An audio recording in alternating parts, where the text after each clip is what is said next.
Salam dalam nama Tuhan Yesus Kristus. Saudara-saudara, saya mau menanggapi satu pertanyaan dari orang-orang yang tidak percaya Tuhan Yesus Kristus, yaitu mengapa Tuhan Yesus berdoa? Bukankah Dia adalah Allah? Perkataan demikian sering orang-orang luar sana pakai untuk menyerang kekristenan, dan mungkin juga ada orang-orang Kristen tertentu yang mendengar pertanyaan tersebut, akhirnya mereka menjadi bingung dan juga mempertanyakan mengapa Tuhan Yesus berdoa, bukankah Dia adalah Allah. Oleh karena itu, saudara-saudara, saya akan menjawabnya sesuai dengan ajaran kebenaran firman Tuhan. Tetapi sebelumnya kita akan saksikan satu video yang dimana ada seseorang mempersoalkan mengapa Tuhan Yesus berdoa. Mari kita saksikan bersama-sama. Tapi dia nggak tahu di dalam Bible-nya sendiri, Yesus yang dianggap sebagai Tuhan malah berdoa. Semalam-malaman lagi. Kalah orang ronda gitu.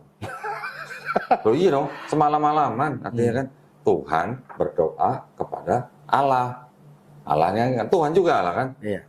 Tuhan berdoa kepada Tuhan gitu. Oke, kita sudah mendengarkan apa yang dikatakan oleh orang ini, dan orang ini mengutip dari kitab Injil Lukas pasal 6 ayat 12. Injil Lukas pasal 6 ayat 12, firman Tuhan berkata, pada waktu itu pergilah Yesus ke bukit untuk berdoa dan semalam-malaman ia berdoa kepada Allah.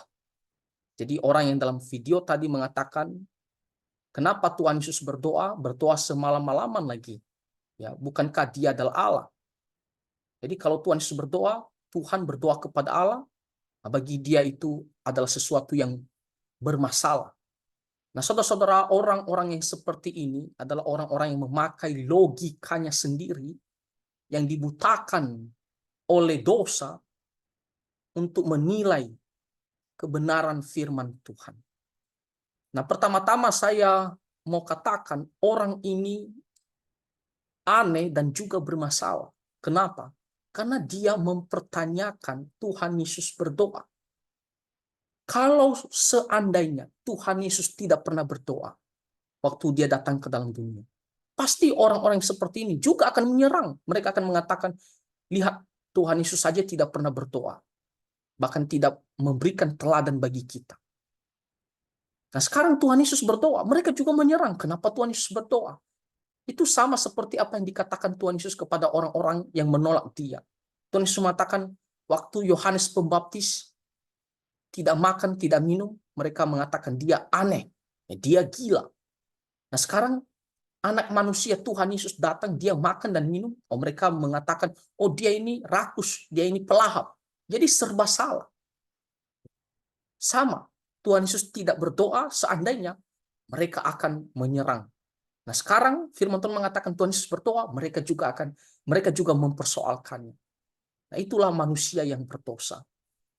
Dan dia sempat seperti menyindir, Tuhan Yesus berdoa semalam-malaman. Coba kalau ada ronda malam.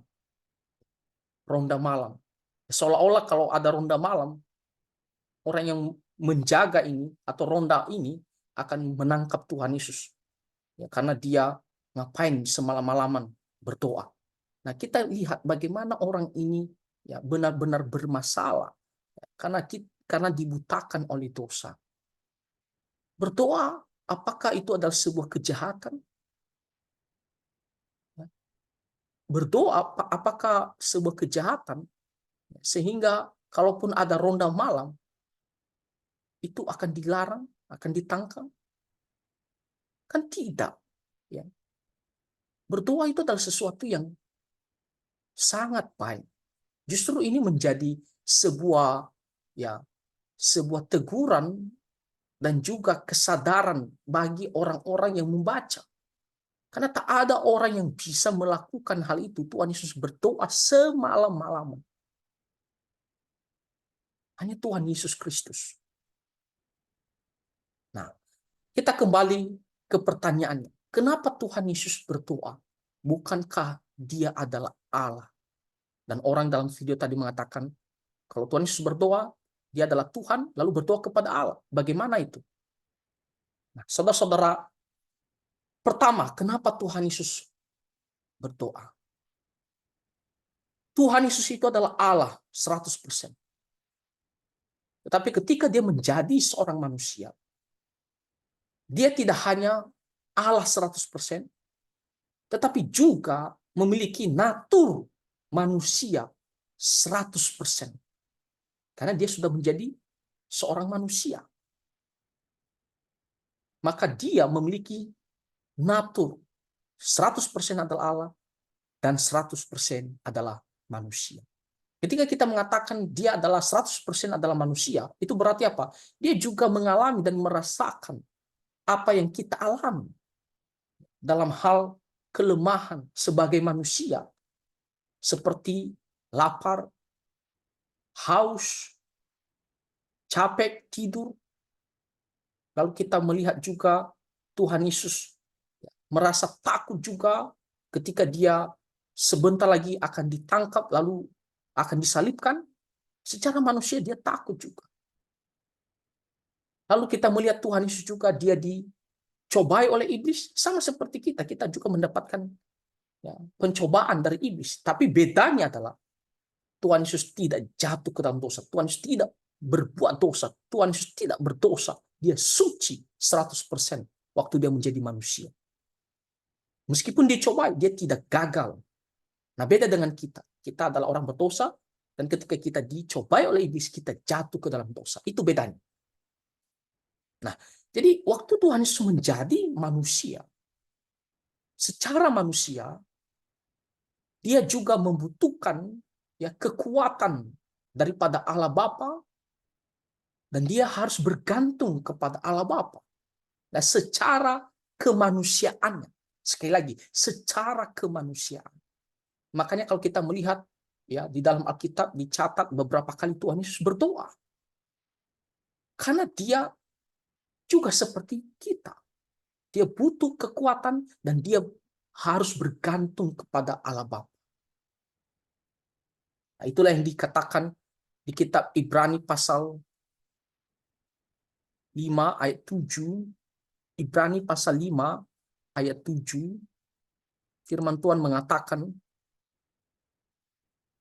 dalam hidupnya sebagai manusia, ia telah mempersembahkan doa dan permohonan dengan ratap tangis dan keluhan kepada Dia yang sanggup menyelamatkannya dari maut, dan karena kesalehannya ia telah didengarkan. Ini ke-8. Dan sekalipun ia adalah anak, ia telah belajar menjadi taat dari apa yang telah dideritanya. Jadi karena dia sudah menjadi seorang manusia, dia harus taat terhadap semua perintah-perintah Tuhan Allah. Dia harus merasakan apa yang dirasakan oleh manusia, hanya tidak berdosa. Maka dia harus berdoa untuk memohon kekuatan daripada Allah Bapa dan juga bergantung kepada Allah Bapa. Itu adalah sisi kemanusiaan.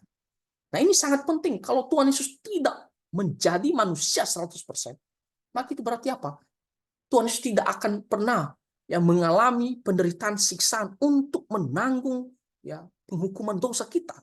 Itu berarti Tuhan Yesus tidak menanggung 100% penderitaan kita, penghukuman akan dosa. Kalau Tuhan Yesus bukan manusia 100%, maka itu berarti keselamatan kita tidak sempurna karena Tuhan Yesus tidak tanggung, tidak rasakan penderitaan sepenuhnya untuk penghukuman dosa karena kita. Tetapi karena Tuhan Yesus 100% manusia, maka kita melihat dia juga berdoa, dia memohon kekuatan dan bergantung sepenuhnya kepada Bapa. Itu yang pertama. Lalu yang kedua, kenapa Tuhan Yesus berdoa? Nah, kita melihat Bapa dengan Tuhan Yesus memiliki hubungan yang intim, yang begitu dekat. Maka Tuhan Yesus berdoa untuk menjaga persekutuannya, hubungan intimnya dengan Allah Bapa. Sejak dari kekekalan, hubungan intim ini sudah ada, dan ketika Tuhan Yesus menjadi manusia, tetap Tuhan Yesus berdoa untuk menjaga persekutuannya, hubungan intimnya dengan Allah Bapa. Kita berdoa, artinya kita berbicara. berkomunikasi, kita menjalin hubungan. Nah, itu yang dilakukan oleh Tuhan Yesus Kristus. Jadi itulah alasan kedua kenapa Tuhan Yesus berdoa. Yang ketiga, kenapa Tuhan Yesus berdoa? Untuk memberikan teladan bagi kita. Tuhan Yesus itu bukan hanya mengajar, tapi dia memberikan teladan melalui perbuatannya, action, tindakan. Jadi kita yang percaya kepadanya, kita harus berdoa. Bukan hanya di mulut saja saya mau berdoa, tapi kita harus benar-benar melakukan karena kita punya ya Tuhan yang adalah guru yang agung bagi kita dan juga teladan yang agung bagi kita, yaitu Tuhan Yesus Kristus. Makanya Tuhan Yesus dia berdoa juga supaya murid-muridnya dan semua kita orang percaya juga mengikuti teladan. Nah, jadi poinnya bukan karena dia adalah Tuhan. Lalu kenapa dia berdoa? Lalu berdoa kepada Allah. Bukan itu poinnya. Poinnya, kenapa Tuhan Yesus berdoa? Pertama, karena dia sudah menjadi manusia. Dia merasakan seperti ya apa yang dirasakan manusia, hanya tidak berdosa. Dia harus hidup taat terhadap perintah-perintah Tuhan, ya, menunjukkan bahwa dia sempurna, dan dia harus bergantung sepenuhnya kepada Allah Bapa dan memohon kekuatan daripada Allah Bapa dalam sisi kemanusiaan. Kedua, ya, kenapa Tuhan Yesus berdoa? Untuk menjaga persekutuan hubungan intimnya dengan Allah Bapa yang sejak dari kekekalan dan terus menerus sampai kekal. Yang ketiga, ya, kenapa Tuhan Yesus berdoa? Untuk memberikan teladan yang agung bagi kita, teladan yang sempurna, bahwa kita harus berdoa. Nah, kiranya penjelasan ini kita bisa mengerti dan kita tidak dibimbangkan oleh ajaran-ajaran sesat seperti yang dalam video tadi. Kiranya iman kita semakin teguh dan terus hidup untuk kemuliaan nama Tuhan Yesus. Tuhan Yesus memberkati kita semua. Amin.